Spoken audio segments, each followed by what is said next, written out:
Bonjour, je suis Céline Pascolini, coach et sophrothérapeute. Aujourd'hui, je vous introduis une série de 2 vidéos consacrées à la définition du syndrome d'Asperger. Dans cette première vidéo, je vais vous parler de l'autisme dans son ensemble.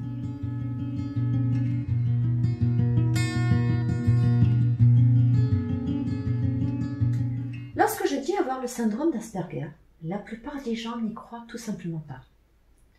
Que ce soit dans le premier regard d'une personne que je viens de rencontrer ou dans celui d'un ami de longue date.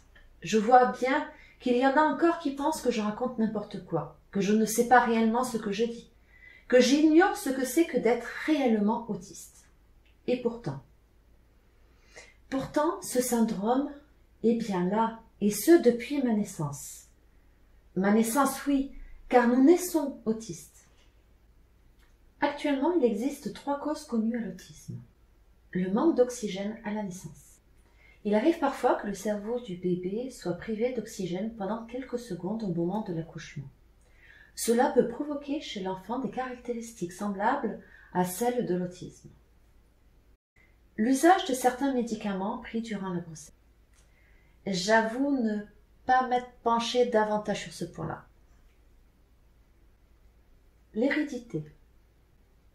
Bien qu'il n'ait pas été identifié de marqueurs génétiques spécifiques à l'autisme à l'heure actuelle, il a été démontré que la plus grande proportion des personnes touchées par le trouble du spectre de l'autisme soient issues de familles ayant des membres touchés par ces troubles. En effet, des études ont été menées sur des vrais et faux jumeaux afin de démontrer le côté héréditaire de l'autisme. Vous trouverez le lien en dessous de cette vidéo dans la description, si vous voulez en savoir un peu plus sur ce point-là. Appellation l'autisme et le syndrome d'Asperger. L'appellation exacte est le trouble du spectre de l'autisme, dit TSA. Trouble. Parce que ce n'est pas une maladie, on ne peut pas guérir de l'autisme. On est autiste et on le reste toute sa vie. Spectre. Parce qu'il existe autant de formes d'autisme que d'autistes.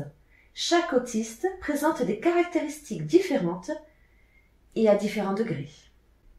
Et le syndrome d'Asperger dans tout ça? Le syndrome d'Asperger fait effectivement partie des troubles du spectre de l'autisme. On a souvent dit, pensé, cru que seules les personnes non parlantes pouvaient être atteintes de l'autisme.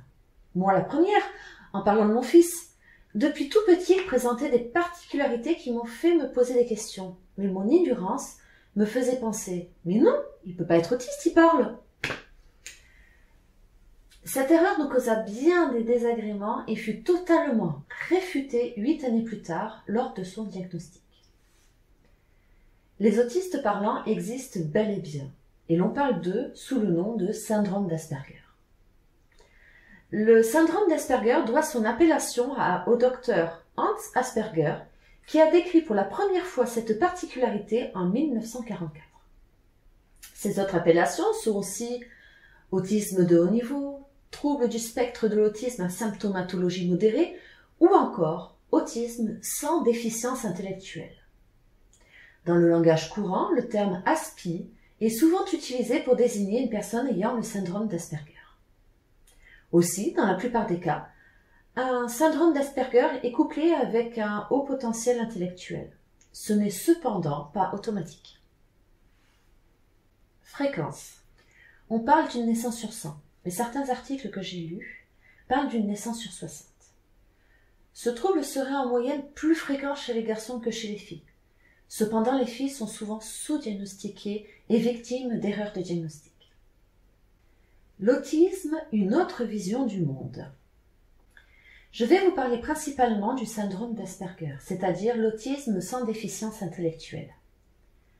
Avant de rentrer dans la définition et description du syndrome d'Asperger, je voudrais vous expliquer ce que ressent une personne autiste dans son quotidien. Pour une personne autiste Asperger, la mise en situation sociale peut être vécue comme un choc culturel qui se répéterait constamment. Je trouve que le choc culturel est une bonne analogie, car lorsqu'une personne est plongée dans un contexte qui ne lui est pas familier, elle perd ses repères et ses bases habituelles. C'est une très très grande source d'anxiété. Imaginez-vous vous retrouver dans un pays dont vous connaissez parfaitement la langue, mais sans avoir appris les us et coutumes, ou même les différentes expressions du langage de la population locale. La manière de serrer la main, ou quoi faire quand on rencontre quelqu'un, comment faire ses courses, les formules de politesse ou tous les signes de sympathie, que rien de tout cela ne vous ait été appris. Si vous gardez vos habitudes, vous risquez de surprendre plus d'une personne. Par exemple, si vous essayez de faire la bise à quelqu'un au Japon, vous pouvez être sûr de recevoir un mauvais accueil. Les contacts de ce genre sont très mal vus par la population japonaise. Qui prendrait réellement le temps de vous expliquer chaque détail de la façon de vous comporter en présence d'autres personnes une fois là-bas?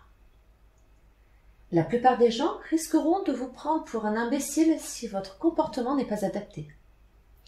Pourtant, ce qui est naturel pour eux ne l'est pas forcément pour vous, et votre intellect n'a rien à voir là-dedans. À votre avis, combien de temps mettrait une personne adulte à connaître toutes les règles sociales, posées et implicites d'un nouveau pays? Un mois? Un an? Plus?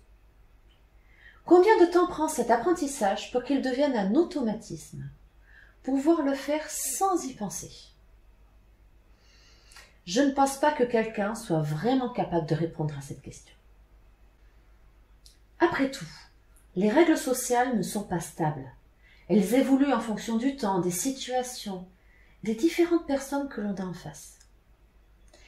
Imaginez l'effort que cela demanderait en plus de la frustration qui en découlerait.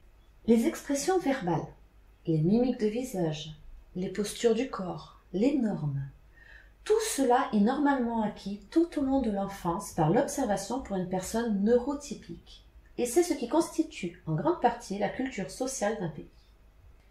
Une personne avec autisme n'a que rarement la possibilité d'apprendre à se comporter autrement que ce qu'elle a appris par elle-même, et au prix d'interactions douloureuses avec les autres.